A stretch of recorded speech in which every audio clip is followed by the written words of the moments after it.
Muy buenos días. Aunque todos o la mayoría de nosotros ya conocemos a Monseñor Jorge Carlos, voy a permitirme leer una semblanza de su trayectoria. Es arzobispo metropolitano de Jalapa desde 2021 y una de las figuras mexicanas con mayor proyección internacional en el ámbito de la formación sacerdotal, el discernimiento vocacional y el servicio a la Iglesia Universal. Su ministerio se ha caracterizado por una sólida articulación entre educación pastoral, gobierno eclesial, con una permanente orientación al respeto de la dignidad humana y al servicio del bien común. Inició una etapa particularmente relevante de su trayectoria como rector de este seminario de Yucatán, periodo 2000-2009, en el que impulsó procesos de renovación académica, formativa y espiritual.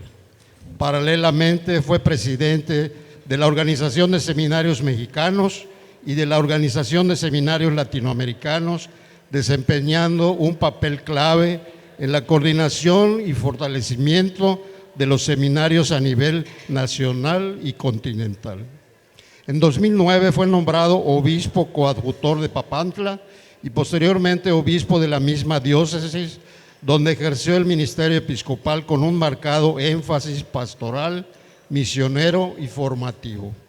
Su experiencia y visión eclesial lo llevaron a ser llamado a la Santa Sede, donde fungió como secretario para los seminarios de la Congregación para el Clero, periodo 2013-2021, responsabilidades de la cual influyó de manera directa en las políticas y lineamientos de la formación sacerdotal a nivel mundial. Durante su servicio en Roma, colaboró activamente con diversos organismos pontificios, entre ellos como consultor de la Congregación para la Evangelización de los Pueblos, consejero de la Pontificia Comisión para América Latina, miembro de la Congregación para la Educación Católica y miembro de la Congregación para el Culto Divino y la Disciplina de los Sacramentos, aportando su experiencia pastoral y formativa en ámbitos estratégicos de la vida de la Iglesia. En el ámbito del reconocimiento público, en 2020 recibió el premio OTLI, otorgado por el Gobierno de México a connacionales que desde el extranjero han contribuido de manera significativa al apoyo de ciudadanos mexicanos y a la promoción de la cultura nacional. En 2022, la Universidad Marista de Mérida le confirió el doctorado honoris causa en reconocimiento a su trayectoria en favor de la dignidad humana, su contribución a la educación y formación integral y su servicio a la Iglesia y a la sociedad, distinción entregada en el marco del 25 aniversario de dicha institución. Actualmente, además de su ministerio como arzobispo de Jalapa, se desempeña como consejero episcopal del Consejo Nacional Serra México Centroamérica y es presidente de la Comisión Episcopal para las Vocaciones y Ministerios, periodo 24-27, desde donde continúa promoviendo una cultura vocacional sólida, articulada y esperanzadora para la Iglesia en México. Desafíos actuales de la educación de hoy y su impacto en la espiritualidad es el tema que Monseñor Jorge Carlos nos va a brindar el día de hoy. Lo recibimos con un fuerte aplauso. Muchas gracias. Muchas gracias. Me da una alegría enorme ver varias generaciones en este seminario menor. Ahora que César comentaba del año 2000, cuando iniciamos un nuevo milenio con tanta esperanza, nunca nos imaginamos que 26 años después estuviéramos viviendo la situación que hoy vivimos. En realidad nunca. Pero desde el año 2000 creo que sí nos preparamos para vivir lo que hoy estamos viviendo. Y quiero agradecer muchísimo porque son todos rostros y personas conocidas, pero sobre todo personas que creemos y apostamos por lo que es principal, que es lo que hemos recibido de Dios y de nuestros predecesores, que es nuestra fe, la total confianza en Dios y la capacidad única, insustituible del ser humano de amar, con todo el corazón, con todo el alma, con toda la mente a Dios y, por supuesto, mostrarlo y vivirlo con nuestros hermanos, especialmente los más necesitados. Y digo que varias generaciones porque aquí veo personas que nos acompañaron a vivir toda la experiencia de ya el año 2000, cuando se creó con Javier Montes de Oca el nuevo logo del seminario de Yucatán. Y recuerdo que en el año 2000, por primera ocasión, el seminario de Yucatán se abrió a los medios de comunicación. Hoy es una cosa tan normal, pero que no fue nada fácil, porque el concepto del seminario era como el concepto que vivió aquí las Madres de la Cruz, un convento que había mucha santidad y mucha vida interior, pero poco conocida hacia el exterior. Y recuerdo todo el proceso del año 2000. Aquí los que son actuales formadores, el padre Ricardo, el padre Armando, Rafael, por supuesto Ángel, vivieron hace 25 años ese cambio paradigmático, educativo y formativo al interno y al externo. Era el año 2000. Y cuando hablo del pasado es porque muchos de nosotros participamos en algo que fue nuevo, alentador y retador. Hoy es necesario hacer eso. Y no nosotros, porque los que ya tenemos cierta edad estamos para apoyar a nuevas generaciones. Y me da gusto que estén algunos jóvenes laicos, estén algunos seminaristas también más jóvenes que nosotros. Pero lo que voy a comentar es para compartir de alguna manera con personas mucho más jóvenes. Hace un momentito le estaba comentando al padre Ricardo que ayer en la noche, después de la misa que tuvimos con el padre Manito aquí, me quedé hasta muy tarde con los 3 sobrinos, de los tantos buenos sobrinos que Dios me ha regalado a través de mis hermanos y de mi hermana, tratando 2 temas que a mí me van a servir muchísimo para hoy. Uno, porque uno me preguntó cuándo se toman decisiones. Porque cuando ven a su tío y hablando de 38 años de sacerdocio y ven lo que el tío ha hecho, esa pregunta creo que es muy importante. ¿Cuándo se comienzan a tomar decisiones? Y yo le decía, ve, estás en secundaria, estás en prepa, otro, cuando tengas ya 18 años, comienza a todo lo que hagas, absolutamente todo, que tenga un propósito, que no sea nada más inmediato. Es decir, lo que tú quieras, lo que tú desees, lo que tú quieras experimentar, pero pensando en la vida, no en lo que hoy vas a experimentar. Y le decía, si te llama una muchacha la atención, acércate a ella, pero no la pienses para divertirte, para disfrutar el fin de semana. Piénsala como tu esposa, como la mamá de tus hijos. Toma la decisión cómo te vas a relacionar con ella. Toma la decisión si tú verdaderamente quieres formar una familia o no. En ese momento hay que tomar decisiones, pequeñas decisiones, concretas, pero mirando hacia el futuro. Y le decía, y si te gusta tal carrera, entra, y si no te gusta, si quieres, cambia, pero toma decisiones y toma acciones. Yo entré a medicina 1 año y después, como el padre Ricardo Atoche, me di cuenta que Dios me estaba llamando no únicamente a ser médico de cuerpos, sino de almas, porque me tocó ver qué significa los límites de la medicina. Y me tocó ver cómo nada más sacerdotes podían abrir la esperanza a familias enteras. Me sirvió muchísimo eso. Y les comento esto como introducción porque todos los días, al estar en contacto con personas más jóvenes que nosotros, sus preguntas son aquellas que son los temas de diálogo con ellos. No nuestros temas, sino sus preguntas.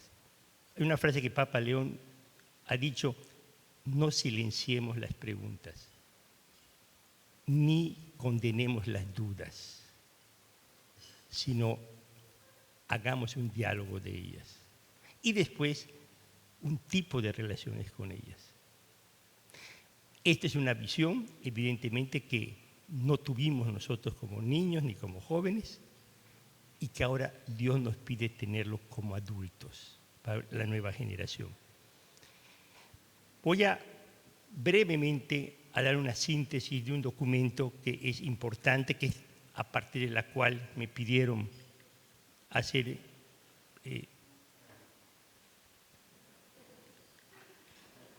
a partir de la cual me pidieron conversar sobre los retos actuales en relación a la espiritualidad. Sí, este documento tiene un título muy esperanzador: Diseñar nuevos mapas de esperanza. Es una carta apostólica del Papa León XIV y toma como base que hace 60 años el Concilio Vaticano II, que nos abrió al mundo. Hay un documento muy especial sobre la declaración conciliar, sobre gravísimas educaciones, sobre la importancia de la educación. Cuando pensamos en la educación, lo primero que hay que hacer es no pensar en la escuela únicamente. Porque cuando hablamos de educación estamos hablando del Evangelio, no es otra cosa. Para los que creemos en Jesucristo, educar es Evangelio. Nosotros no podemos educar de otra forma que no sea la de Jesucristo, porque desde la fe, el hombre Dios, Jesucristo, es el modelo, es camino, verdad y vida. Esto es una verdad. Ahora, ¿cómo vamos a hacer que esta verdad no aparezca como doctrinal, impositiva en la educación? Ese es el reto. Pero nosotros no podemos expresar dudas de que la felicidad se realiza por el único modelo antropológico que es la persona de Jesucristo. Y todas las ciencias y todas las realidades que vengan y vendrán tienen como único faro central la persona de Jesucristo y cómo vivió efectivamente un entorno diferente, pero realidades que son profundamente humanas y espirituales y que son permanentes. En él, por eso hablar de educación hoy es hablar de signos o gestos educativos. Es decir, todo aquello que es un gesto educativo, cuando tú escuchas a un joven, cuando tú les das los buenos días, cuando tú los tratas como persona, cuando tú los saludas, cuando no le gritas, cuando eres paciente, ese gesto educativo está educando. Sin palabras, pero con gestos reales. Y eso es evangelización, porque eso es lo que hacía Jesús cuando se acercaba. Puros gestos, puros gestos. Uno puede leer el Evangelio, gestos de ternura, gestos de paciencia, gestos de curación, gestos de escucha, gestos de liberación. Estaba educando, estaba formando. También la educación es relación. Lo más importante son las relaciones. Yo tuve precisamente ayer una reunión con lo que viene en el futuro inmediato de la Universidad Marista, porque va a haber unos cambios, pero lo importante es eso, mantener y hacer crecer el ambiente de relaciones familiares. que hay un ambiente de familia, que maestros, directores, etcétera, establezcan una relación adulta con jóvenes de paternidad o de maternidad, pero adulta, con cariño, con respeto, con paciencia, pero que aparezca el papá y la mamá detrás de cada maestro y cada maestra. Es una relación. Los psicólogos hablarán también de proyecciones y todo, pero es un tipo de relación.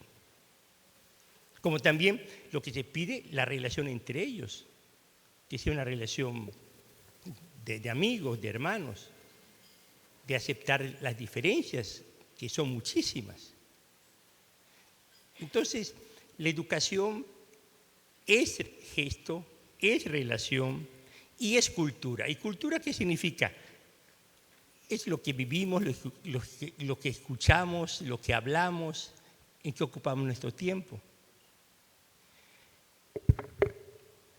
Con esto vemos que cuando hablemos de educación, estamos hablando del gran proceso de evangelización, donde la escuela ocupa un lugar importante, pero no es lo único, no es lo único.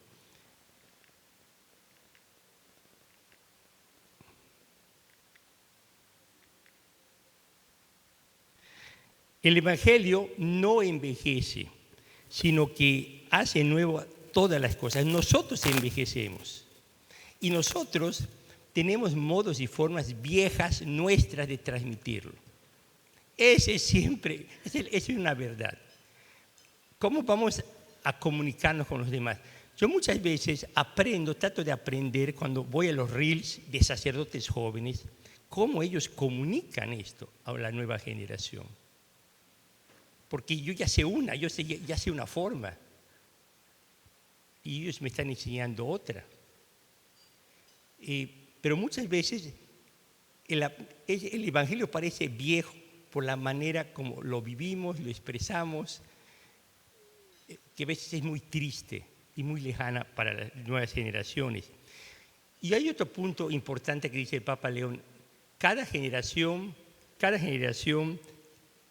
escucha el Evangelio con una novedad. Hagan la prueba.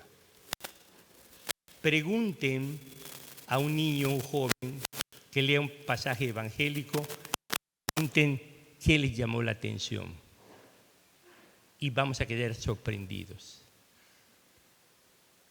Que no es tal vez lo que nosotros queremos decirles.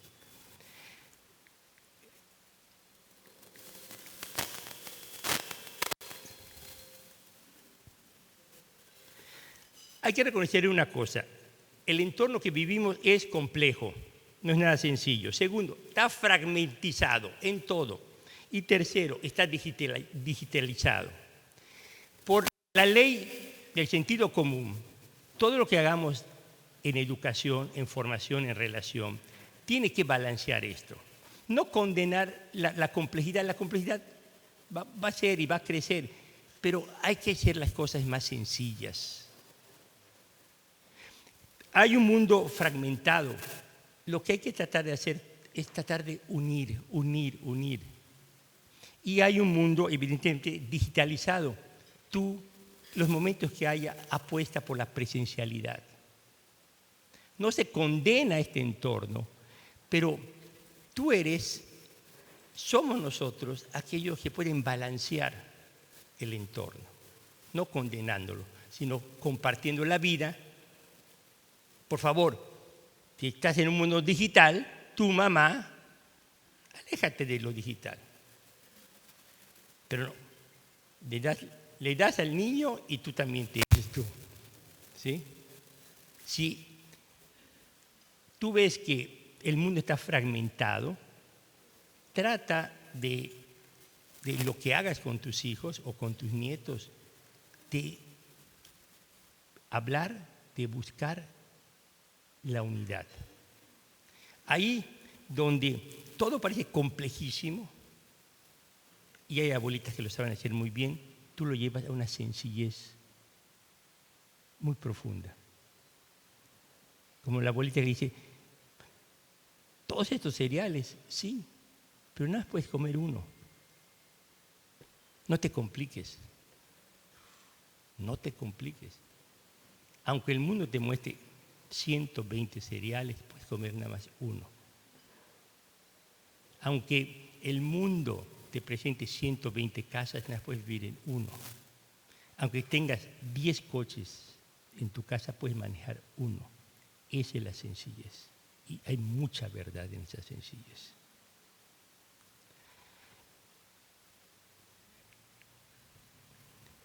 Hay que custodiar entonces todas las preguntas de los jóvenes. No es otra cosa, y lo digo con lo que nosotros clásicamente uno escucha y dice, aquí lo clásico que nosotros también vivimos. La relación fe y razón, lo racional y lo que se pide desde la fe. Segundo, lo que pensamos y lo que vivimos, porque pensamos una cosa, pero vivimos otra. Hay un discurso que todos hacemos, pero la vida es otra. ¿Sí? Como el médico que te habla de maravillas sobre la salud y está fumando. Una cosa es lo que dice profesionalmente y otra cosa es cómo vive la persona.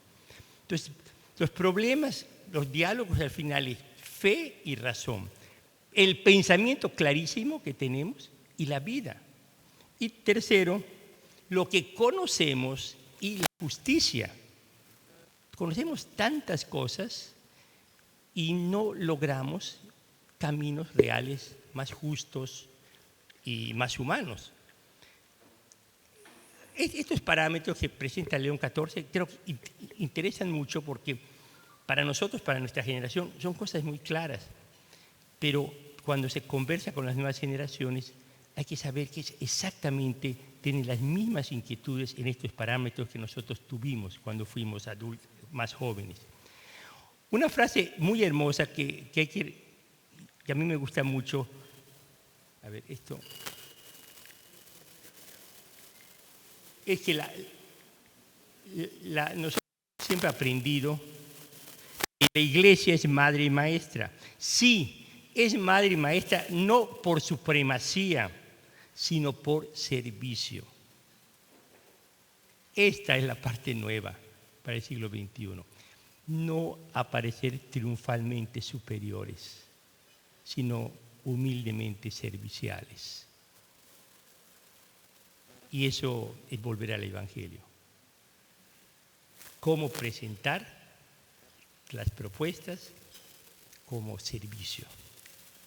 Como dice, si te sirve. La madre y maestra porque generamos fe.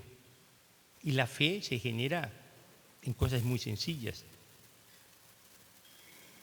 Yo en la noche voy a casar una pareja y me dice, es que las abuelitas nada me regalan puras imágenes de la Virgen o crucifijos. ¿Cuál es el mensaje? ¿Cuál es el mensaje? Que en tu casa no falte un crucificado y una imagen de la Virgen. ¿Y qué significado tiene? Y eso que está ahí, le decía, porque los jóvenes piensan en la decoración, tienen cosas maravillosas en decoración, de arquitectura, pero no es un cuadro más, no es una parte arquitectónica más, tiene un sentido. ¿Y quién te lo da? ¿Y qué significa? Y eso lo entienden. Entienden desde que son niños. Hay que generar fe, una pequeña oración, una pequeña bendición, aunque simplemente que nos vean que lo hacemos, que lo creemos y lo vivimos. Acompañar el crecimiento de la libertad. Son libres. Acompañemos cómo usan su libertad. Tercero, la única razón de la Iglesia Madre y Maestra es para que tengamos vida y vida en abundancia. Y vida real aquí en la tierra y vida siempre eterna. Si hay algo verdaderamente formativo y educativo, es hacer vivir a nuestros niños, adolescentes y jóvenes todos los procesos de enfermedad y de muerte de los seres queridos. Yo sé que lo que voy a decir algunos papás han escuchado que sus psicólogos y psicólogas dicen que no. Pero es muy importante que un niño, 3, 4, 5 años, sepa qué es morir y cómo muere un abuelito, una abuelita, en la fe y en el amor. En la fe y en el amor. Y cómo rezamos, y cómo creemos en la vida eterna. Y yo recuerdo muchísimo, cuando murió mi papá, que tuvimos aquí una misa, estaba don Emilio aquí, también celebrando la Eucaristía. Recuerdo como uno de mis sobrinos me dijo, no sé por qué están llorando, no que abuelito se vaya al cielo. Y otro sobrino que cuando yo nunca había hecho eso, me pidió tocar las cenizas de su abuelito. Y yo nunca había pensado, él quería hacerlo. Y lo tocó, y dice, no es arena, no es tierra, es algo especial. Y no se traumó. Y sabe que ahí está su abuelito. Y puede creer a esa edad que el abuelito no es nada más las cenizas, porque pensamos y creemos en la vida eterna y nos relacionamos con. ¿Sí? Y no se traumó. Pero ¿cómo lo vive? Lo vive en el dolor natural humano, en la esperanza cristiana, en la fe de la vida eterna, en la Eucaristía, en el velo. Esa es la vida. Y a partir de esa experiencia, él puede hacerse muchas preguntas. Ahí se genera la fe. Ahí se genera. No tener miedo de vivir la fe en la realidad. Para eso estamos, para acompañarles. Para eso está papá, mamá, etcétera, para transmitir y escuchar sus experiencias, pero que las vayan ligando con algo que es trascendente. Esto es mucho más que una clase de catecismo, una doctrina, es una experiencia. Que tengan vida. Hay una parte que yo recomiendo leer porque siempre es muy alentadora, donde aparecen, es un capítulo entero donde aparece la tradición viva en educadores. Una pregunta, arriba es para ir adelante, ¿verdad? Arriba es para ir adelante. O atrás. Abajo es para ir adelante. ¿Quiere que le vaya pescando donde va y le voy cambiando? Muy bien. La tradición viva. Aparece un capítulo donde aparece la cantidad de santos educadores y los tiempos retadores. Por ejemplo, San Francisco de Sales, San Juan Bosco, Marcelino Champagnat, Claudina de Benet, Teresa de Ávila, y presenta ahí cómo esas propuestas educativas nacieron precisamente por momentos mucho más difíciles que los que estamos viviendo nosotros. Y termina diciendo que hay una obra coral de educación, que ahora cuando pensemos en educación tenemos que pensar en algo mucho más amplio. De hecho, un término nuevo es hablar actualmente de las constelaciones católicas. ¿Qué significa esto? Que los fundamentos que tenemos como es la persona, que todo está basado en que somos imagen y semejanza de Dios. Y a propósito de esto quisiera comentar las diferencias hoy cuando hablamos. Yo recuerdo ahora que nosotros tuvimos que hacer unos lemas para pastoral social, donde cuando vienen las propuestas de decir amar a Dios, amar al prójimo y a la creación, hubo que decir, espérate, no. Amar a Dios y al prójimo y cuidado de la creación. Amamos a los seres humanos, pero no amamos un perrito, ni un gatito, ni un arbolito, ni una montaña. Cuidamos del perro, cuidamos del gato y amamos nada más a seres humanos y a Dios. Les parece muy sencilla esa diferenciación, pero es muy importante. Porque en inglés hay love y meten todo. En español no. Amar nada más a seres humanos. Y abrazar a un niño pobre es muy diferente que a tu perrito o a tu gatito. Cuida de ellos, como cuida de la naturaleza.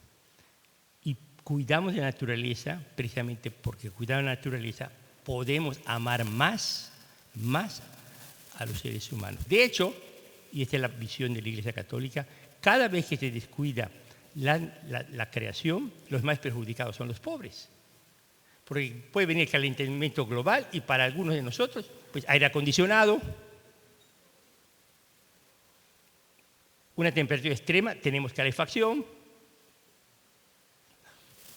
hay escasez de agua, compramos el agua para algunos de nosotros, no hay problema.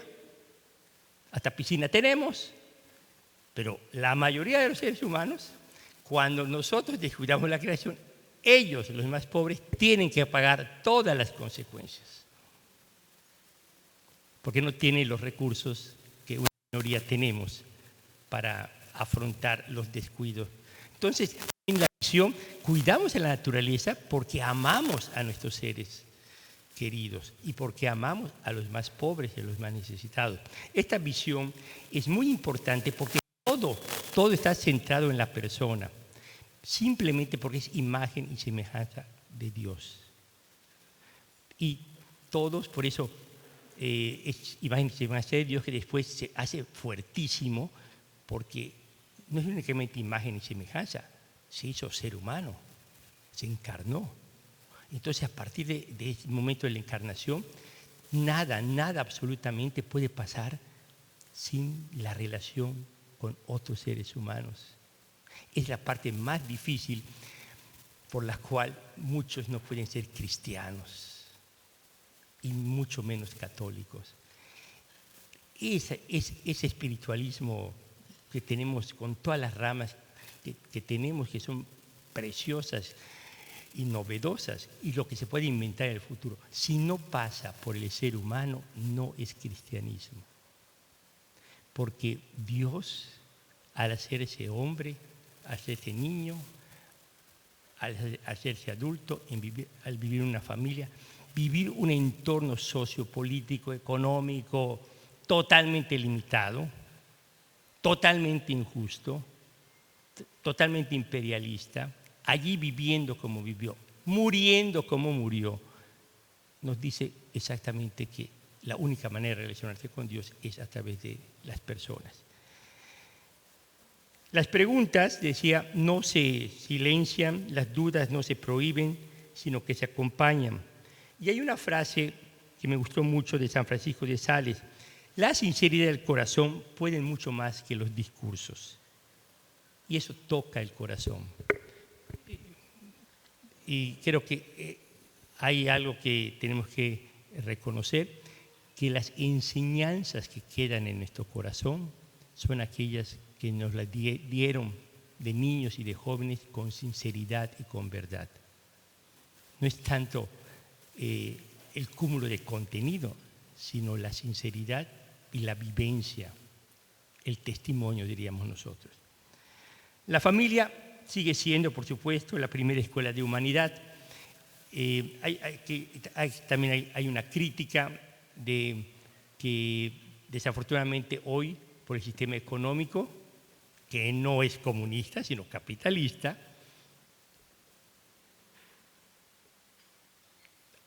han acabado con la familia. Cuando papá y mamá tienen que trabajar, ¿quién se queda? Bueno, cuando menos la familia tradicional mexicana, era la mamá la que estaba ahí presente. Podemos crear otro modelo, pero ¿quién va a hacer presencia? Y no podemos gastar al papá y a la mamá trabajando para pagar todas las academias y cursos y entrenamientos de la tarde y noche de los niños. Es decir, lo que tuvimos nosotros de las tardes libres, simplemente para estar en la casa, para hacer la tarea, para jugar, para aprender, ya no lo tienen. Tienen clases de todo, mañana y tarde. Y las mamás, si no están trabajando, hacen de chofer. ¿Sí? Pero es una realidad que hay que repensar sobre la familia, porque ahí en la familia se dan rostros, historias, vocaciones. Y hay que tratar de evitar reducir todas las propuestas y los sueños de educación a lo funcional, a lo económico y a la competencia.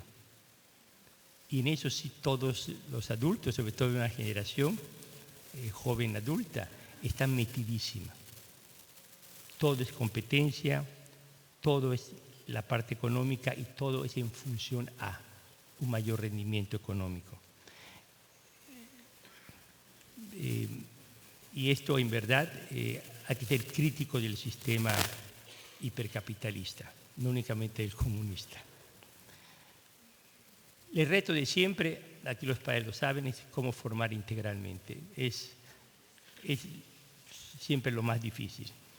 Lo espiritual, lo afectivo, lo social, lo deportivo y lo apostólico. Yo lo tengo que decir aquí porque una baja que tenemos de parte de los papás modernos hoy es que no dan tiempo a sus hijos para que tengan tiempo para apostolado.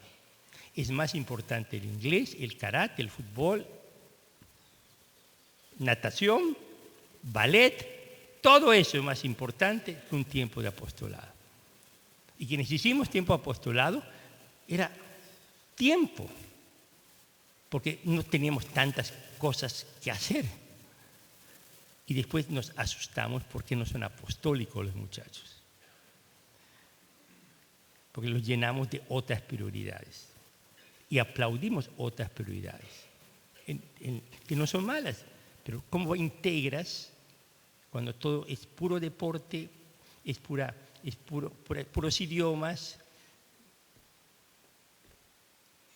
es pura parte fisiológica, intelectual de competencia, pero no aparece tiempo gastado, desperdiciado para algunos en apostolado?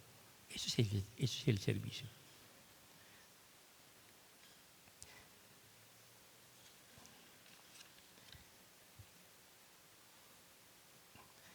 Hay una nueva coreografía que pone al centro a la persona. Cómo tratar de formar sin hacerlo en cajones. Voy un poquito más rápido por cuestiones de tiempo. Hay algo interesante acá. La propuesta de las constelaciones educativas en el mundo católico, una red viva y plural. Contrario a lo que nosotros vivíamos, hoy todo aquel que tenga algún aspecto católico hay que unirnos para hacer una red. Y la propuesta del Papa es muy clara. Donde nosotros en el pasado hubo rivalidad, hoy hay que buscar convergencias. Ya no se trata de competir, sino tratar de unirnos, porque el reto no está dentro de nosotros mismos, está afuera. Entonces, cuando se habla de constelaciones, es como en un universo, cualquier persona, cualquier institución, cualquier movimiento que tenga algo de católico, en esa parte católica hay que unirse para poder crear un entorno, una red donde haya aspectos católicos en diferentes ambientes y sectores. Las diferencias metodológicas que en el pasado se hicieron muy grandes, hoy tratan de verse no como diferencias como lastres, sino como recursos. Y yo quisiera terminar con esto sobre el progreso tecnológico. Dice el Papa que el progreso tecnológico es deseado por Dios. El problema no es la tecnología. El problema, dice el Papa, no es el algoritmo, sino es reconocer que el algoritmo como la inteligencia artificial no pueden sustituir lo verdaderamente humano. Es decir, nunca van a poder sustituir la duda, el miedo, el silencio, el arte, la alegría, la capacidad de amar. Eso nada más lo hace el ser humano. Y lo que tenemos que hacer es cómo usar la tecnología para el bien de nuestra propia humanidad, de nuestra parte humana. Yo quedo sorprendido comparando a cómo estudian mis sobrinos en el mismo colegio. Yo estudié secundaria en el mismo colegio.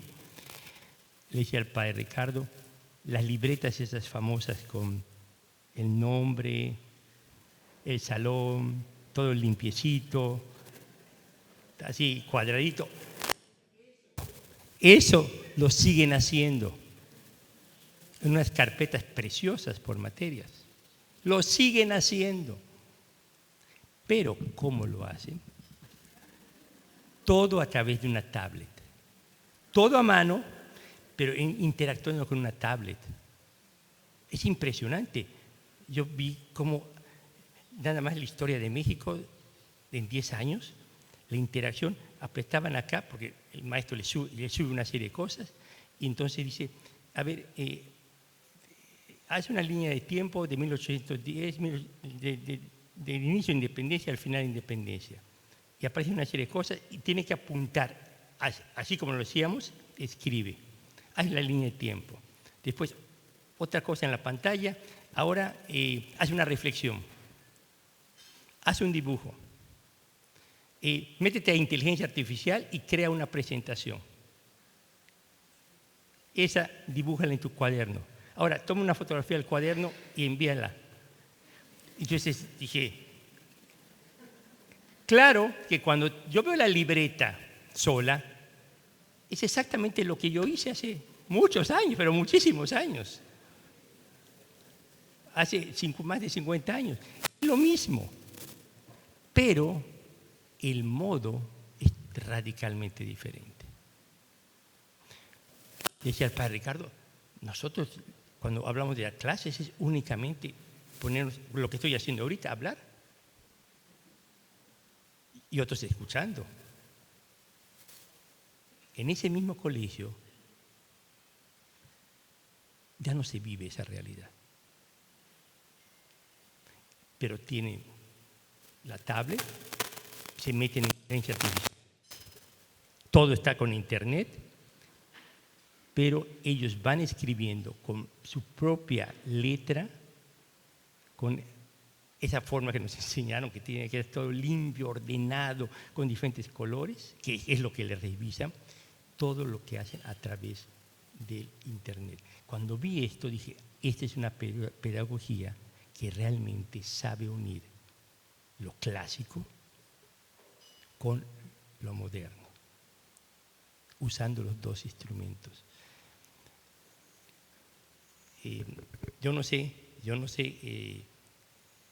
porque hay muchas cosas que los especialistas, porque es el reto, cómo educar, pero no cabe duda que para nosotros el reto es como dice el Papa, tomar todo lo nuevo tecnológico para humanizarlo y no para que lo tecnológico nos deshumanice. Esa es la tarea. Yo nada más quisiera terminar rápidamente porque siempre es bueno, voy a pasar todo esto, pasar a lo que llamamos nosotros una lectura sapiencial, que es muy, pero muy sencilla.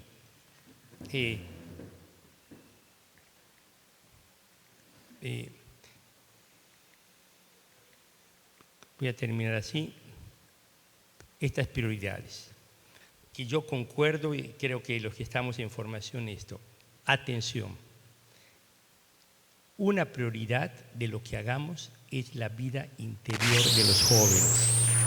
Hoy se pide profundidad, espacio de silencio, de discernimiento, de diálogo con la propia conciencia y diálogo con Dios.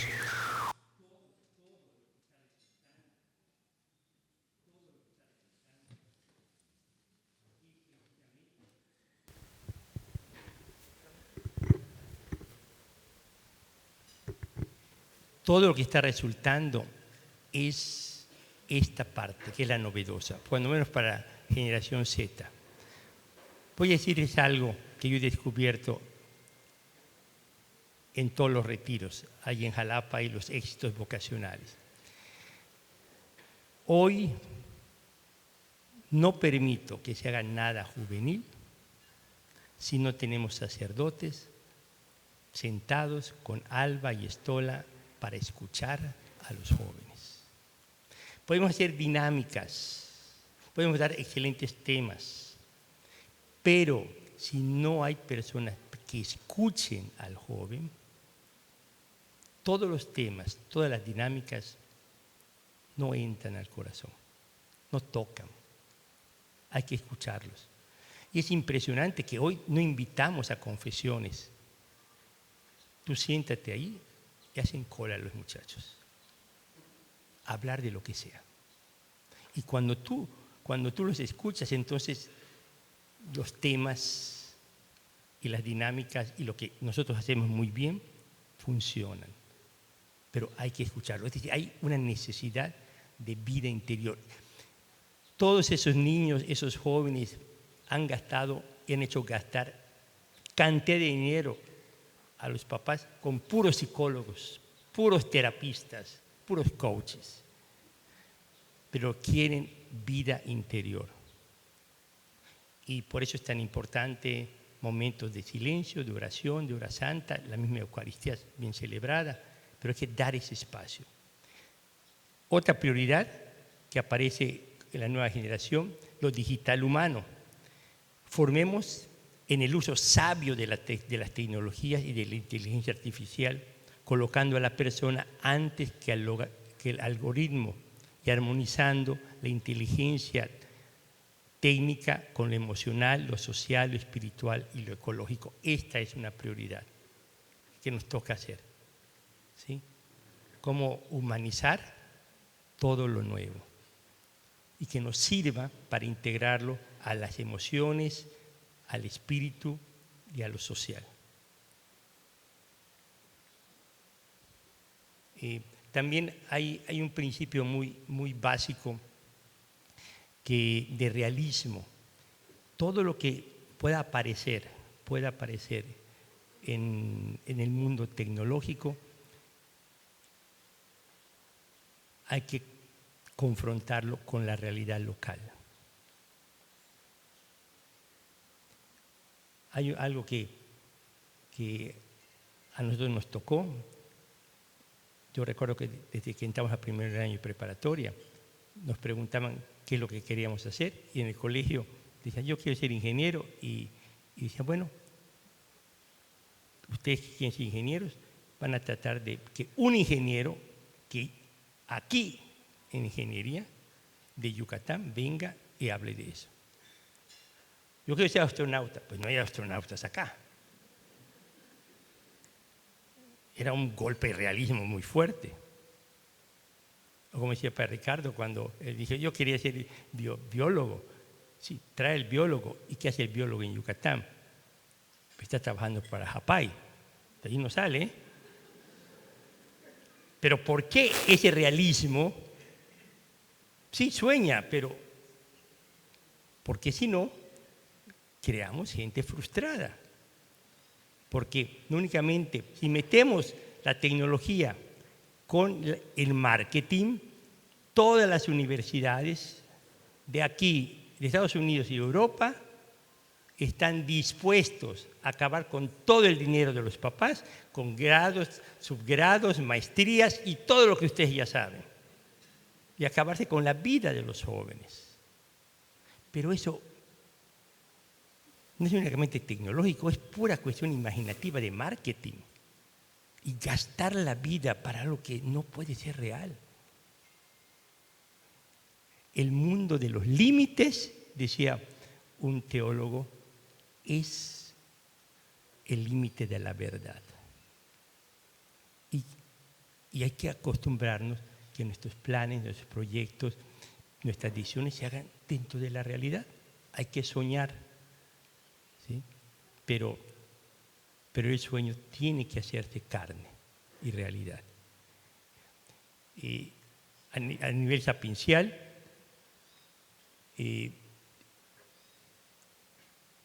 yo quisiera retomar un elemento bíblico, porque siempre hay que regresar al Evangelio directamente. Todos estos elementos que estoy pasando aquí es para decirles adelante, para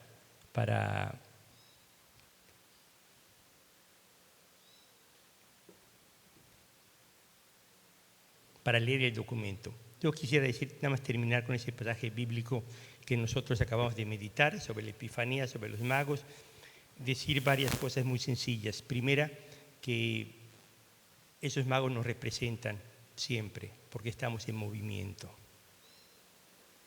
Segundo, siempre hay estrellas en la vida de todos nosotros, testigos, acompañantes, amigos, intuiciones, todo, no estamos solos. Pero por favor, nunca confundamos las estrellas con el bebé. Es importante llegar al bebé. Los magos llegaron al bebé, al niño Jesús, y se postraron y lo adoraron y dieron todo. Eso es lo que hay que lograr. Al final, de una manera o de otra, todos tienen que encontrarse con ese bebé. Entonces, en nuestro caminar, pues, donde hay que decirle a los jóvenes, tú no eres Herodes, ¿sí? Tienes que buscar otros caminos, otras vías, pero al niño no se le mata. Pero no únicamente eso, que vas a encontrar con esa estrella que hay que seguir algo que te va a sorprender. Porque los magos fueron muy humildes y aceptaron algo que nunca se imaginaron. Fue algo todo mucho más sencillo, más cercano, más humano. Y al final, muchas de las cosas de la vida terminan así, siendo mucho más humanas, más profundas y más divinas en un bebé. Y con esto yo quisiera agradecer muchísimo la experiencia que todos nosotros compartimos de educarnos nosotros mismos, tratando de educar a los demás. Gracias de corazón, y creo que voy a dejar unos 5 o 10 minutos para alguna pregunta, algún comentario, antes de comenzar el desayuno. Bien. A ver, en el diálogo, un estigma que yo he encontrado es cuando hay una evidente autoridad. ¿Cómo desde la persona que no es la autoridad, cómo respetar esa autoridad, pero exigir respeto? Y cómo desde la autoridad tratar a la persona que no es como un igual. Sí. Te voy a comentar algo que yo aprendí. A mí me dio resultado con un adolescente, me lo enseñó un hermano marista. Obedece a la autoridad y ya puedes hacer lo que se te pega la gana. Obedece a la autoridad y después haces lo que se te pega la gana. Te voy a decir algo. Nos lo dijo un hermano marista. A mí me funcionó. Cuando pidas tu primer permiso para salir en la noche, pregunta siempre, ¿a qué horas puedo llegar? Te van a decir a las 12. Llega a las 11:30. Nunca a las 12, llegas antes. Y el siguiente día, ¿cuándo puedo llegar? A las 12 y llegas a las 11:30. Después, si tú preguntas, ¿puedo llegar a la 1? Te van a decir que sí. Pero no llegues a la 1, llega a las 12:30. Es decir, nunca retes a la autoridad. Obedece la autoridad Y ya después, con la autoridad, la puedes tratar como igual. Después que obedeces a tu autoridad, la vas a tratar como igual. Y tiene mucha razón. Porque el gran problema de autoridad, que cuando uno lo siente de adolescente, es que sentimos que nos están mandando todo. Pero ¿qué sucede cuando tú dices, está bien? Porque tú obedeces en un aspecto, pero tienes toda la libertad para otro. Pero también obedeciendo, una vez que tú obedeces, puedes decir, llega un punto donde te dicen, te van a decir, ¿a qué horas quieres llegar? Y cuando digas, pues a las 3, y ya saben que tú vas a llegar antes de las 3. ¿Sí? En otras palabras, yo después estudiando, decía, esa pedagogía que me enseñaron los maristas, ¿qué tiene detrás? Es, primero, el conflicto que tenemos siempre cuando no somos autoridad, es obedecer. Entonces, tú la desarmas porque tú obedeces. Pero la otra parte, ¿cuál es el problema de la autoridad? Que somos ansiosos y controladores. Todas las autoridades somos ansiosos y controladores. Pero para bajar el ansia y el control, quien obedece, pues ya evitas el ansia. Porque los límites que a veces te colocan es por el miedo de alguien que te ama. Entonces tienes que darles confianza a quien te ama para decir, no, confía. Pero la confianza se va construyendo, porque al final, ¿qué sucede? Que dicen, no, ese es un niño muy responsable, hace la tarea solo, nunca tiene problemas. ¿Qué están diciendo? Y porque hace todo ese niño consigue de los papás todo, todo. Pero es la manera como eso es más que inteligencia artificial. Es una inteligencia que integra la vida, integra los límites. ¿Sí? Yo recuerdo mucho que cuando yo tenía intenciones de ciertas cosas, me dijo mi papá, no, en esta casa, hasta los 18 años, se vive en esta casa. Ya después de los 18 yo hice lo que quería, pero yo ya no ponía condiciones, ya no podía poner condiciones, pero es una realidad. Entonces hay muchos sueños que nosotros tenemos hasta vocacionales. Ahora cualquiera que quiera entrar a un seminario menor tiene que pedir permiso porque es un menor de edad. Ya a partir de los 18 ya toma sus decisiones con todas las consecuencias. Pero aquí, si a esa pregunta diría, con la autoridad hay que obedecerla primero. Estoy hablando de la autoridad normal que tenemos en una escuela, en una familia, en nuestras relaciones sociales, ¿sí? Porque a partir de la obediencia ya no podemos tratar igual, porque hay que tratar otros temas que no tienen nada que ver con la ansiedad, el control y el miedo de la autoridad. ¿Sí? Que ese es un problema que tenemos todos los que tenemos autoridad. ¿Sí? Es de las dos partes. Pero eso es lo que yo aprendí. Bueno, a mí me funcionó cuando era adolescente. Yo lo recomiendo. Es como otra cosa que aprendió un compañero que también, pero eso lo llevó al extremo. Me tocó verlo, porque un hermano marista le dijo ciertas cosas. Y él, ¿sabe qué hacía él? Era de aquellos, era un amigo que nunca compró algo, sino sus papás le compraron. ¿Y sabes qué hacía? Él hacía esto, iba y veía las cosas, preguntaba precios, le decía a su papá, a su mamá, le hacía sentir que le gustaba. ¿Sí? Y mientras todos los demás compraban cosas, él no compraba nada. Y se desesperaban los papás porque no compraba nada y le terminaban comprando. ¿Sí? Porque, sí. Y él aprendió eso porque dijo, una vez un hermano marista dijo, cuando tú no estás buscando algo material, te cae lo material. Y él le dijo, ¿cómo que no buscando? Y ya le explicó el hermano, no estén pidiéndole nada a sus papás.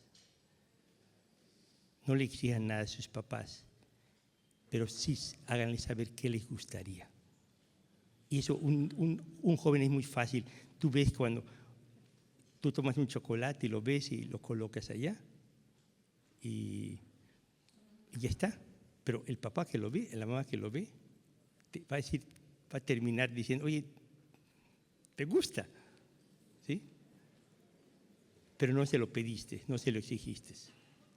Son pedagogías antiguas que pueden funcionar hoy. ¿Sí? Bien, muchas gracias.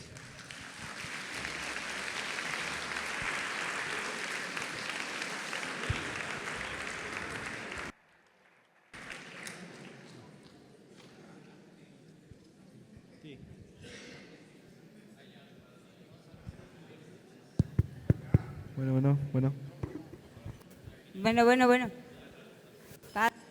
Yo tengo una pregunta y un comentario. Comentario es que es cierto que es muy difícil ya los chavos ir a apostolados. Sin embargo, como actividad moderna, o sea, nosotros, al menos yo, en lo personal, pues ibas a misa y después te quedabas en San Juanistas y ahí conocías gente. Actualmente nuestros hijos ya no tienen esos espacios para conocer nuevas personas y relacionarse con otros amigos. Entonces los apostolados están siendo los centros de relación de los chavos y ellos mismos te piden ir pues al apostolado del jueves, del miércoles, porque no hay esos lugares para interactuar como pues yo como joven los tenía, ¿no? Entonces como que un comentario para la iglesia, las instituciones religiosas, como son lugares que ahora están teniendo como relaciones entre jóvenes, niños y demás.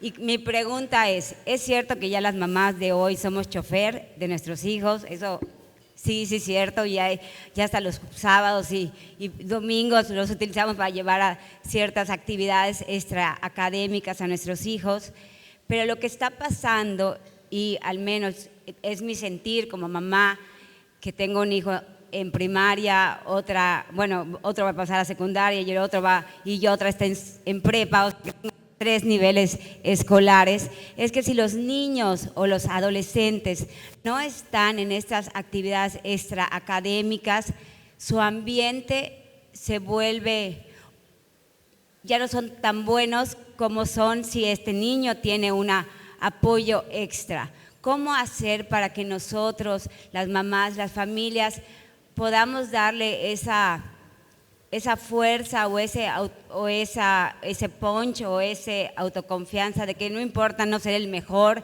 en algo, sino cómo hacer para que nuestros hijos sepan que no es importante ser el mejor, sino nada más ser ellos, ¿no? O sea, porque eso es lo que viven actualmente los chicos de hoy. Tienes que sobresalir en algo para ser importante o ser visto en tu ambiente. Sí. Gracias por la pregunta. Hay una parte aquí que tocaste que me parece excelente.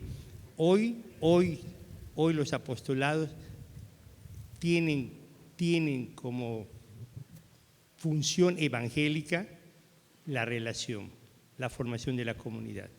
Y eso no únicamente para adolescentes. Antes se criticaba, como decían, estos apostolados son nada más sociales. No, las relaciones sociales son relaciones humanas y son relaciones cristianas y son relaciones de amistad. Sobre todo cuando las relaciones de amistad abiertamente se hablan de valores católicos. ¿Sí? Entonces, no es lo mismo. ¿Dónde vas a encontrar espero a tu esposa, a tu esposo, en un ambiente donde abiertamente se viva la fe, al estilo juvenil, ¿sí? Pero más que doctrinar, son relaciones. En eso estamos totalmente de acuerdo. Segundo, La dificultad que tú presentas es la dificultad que tenemos hoy. Esos parámetros de excelencia no lo han colocado los hijos, sino los papás. Es la lucha de las mamás contra mamás y papás contra papás. Lo más difícil es convencer a los papás que bajemos unas rayitas, ¿sí? Porque es el ambiente que hemos creado. Pero es una generación de papás, con todo respeto, ¿sí? Y es un reto, tal vez ir contracorriente en algunas cosas, pero lo que sí creo que se puede hacer es dialogar y hablar con nuestros propios hijos de todo eso que los papás decimos que es muy importante, realmente que es importante para ellos. Porque después te das cuenta que ellos no quieren ser el número uno en todo.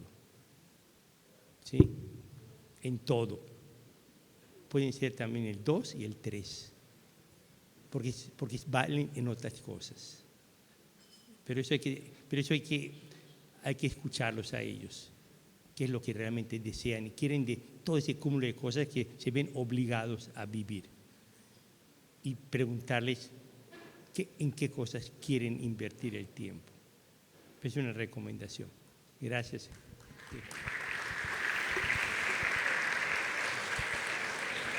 Monseñor, buenos días a todos. Me llamo Sara Pat y quisiera hacerle más bien pedirle un consejo hablando de educación.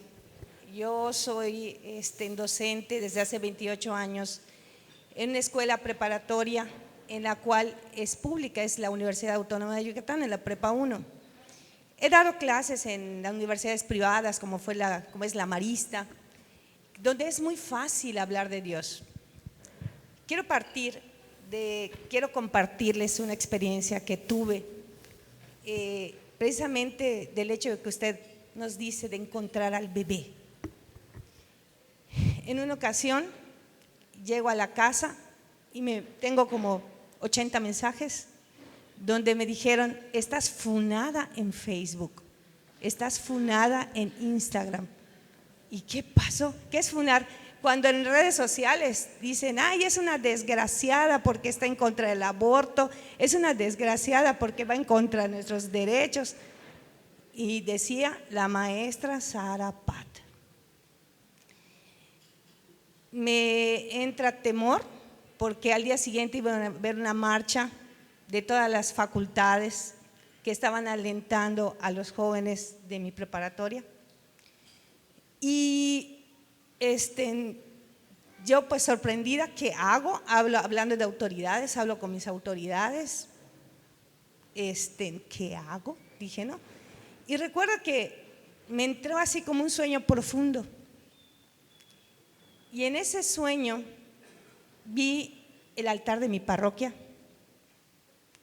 y vi el cuadro de Santa María de Guadalupe, que me dijo: no temas, no temas.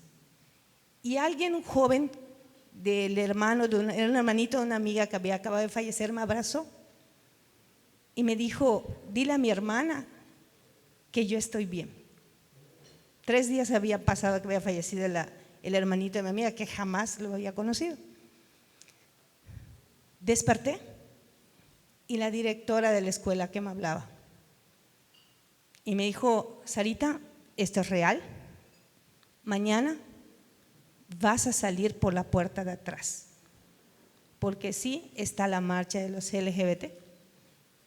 Y Conexos me dijo: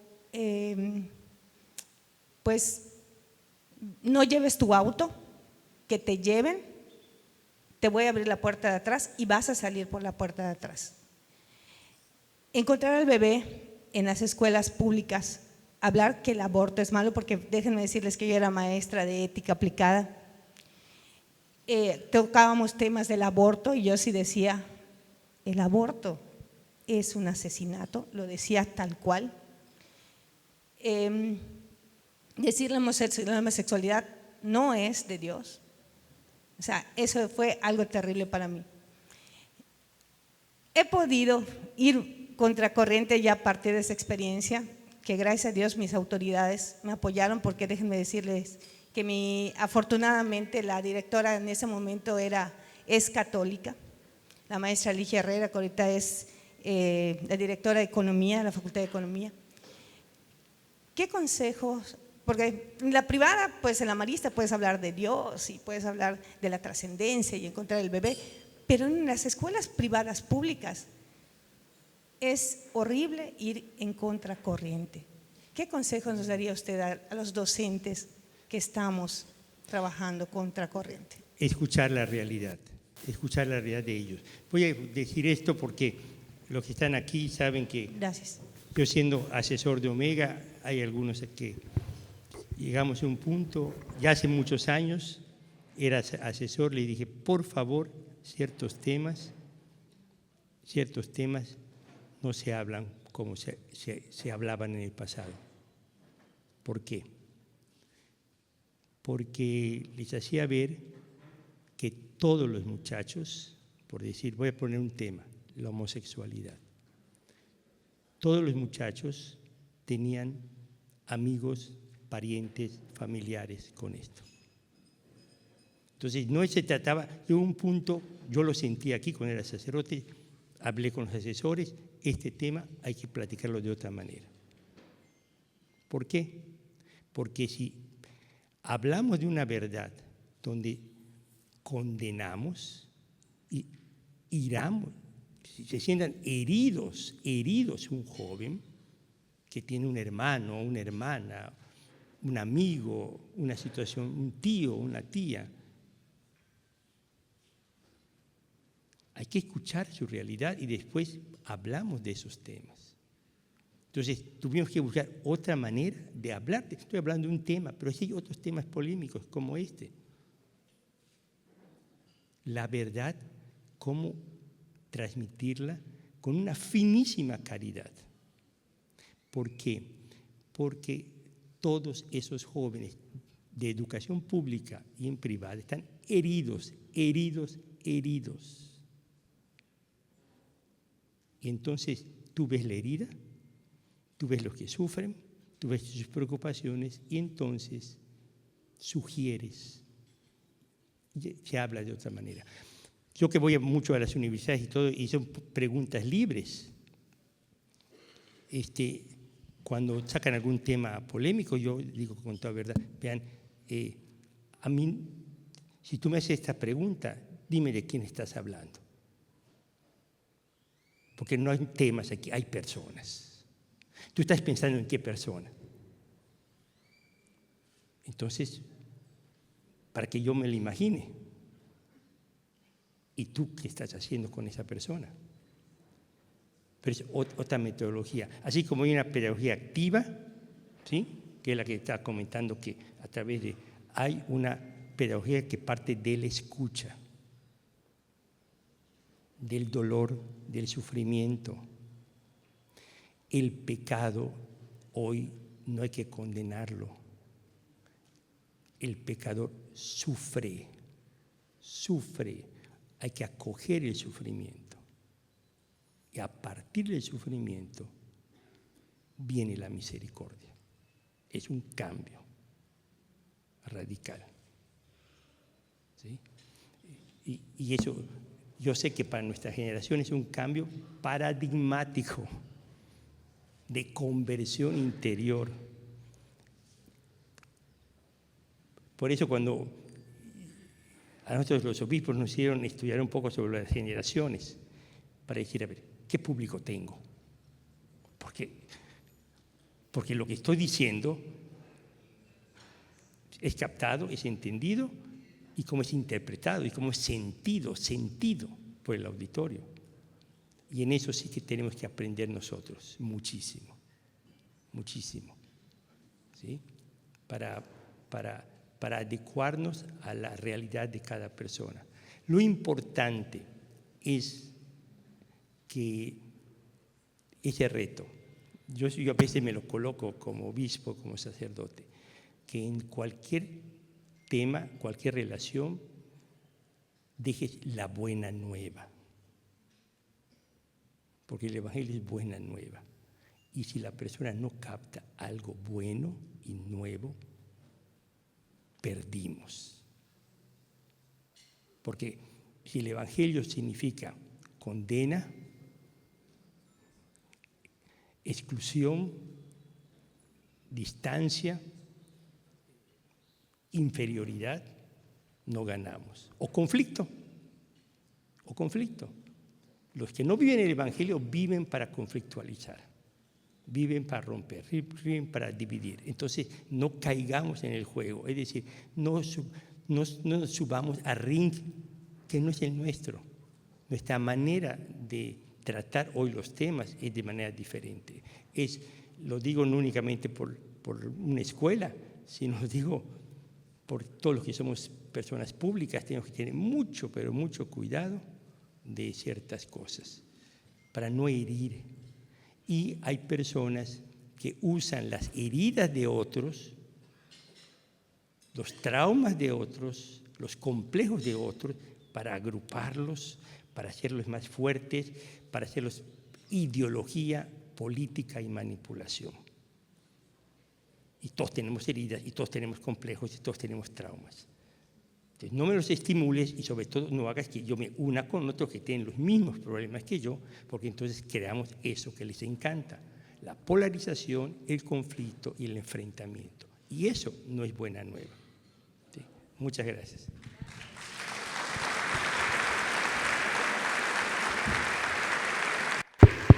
Muchas gracias, monseñor. Disculpas, pero por cuestiones de tiempo vamos a terminar con las preguntas. Le pedimos en este momento a la maestra Luisa Pérez, directora de la Prepa Yucatán, al padre Ricardo Atoche, rector del seminario, y a los presidentes del Apostolado Serra de Mérida, que nos acompañen para entregar un reconocimiento a monseñor por su charla de hoy.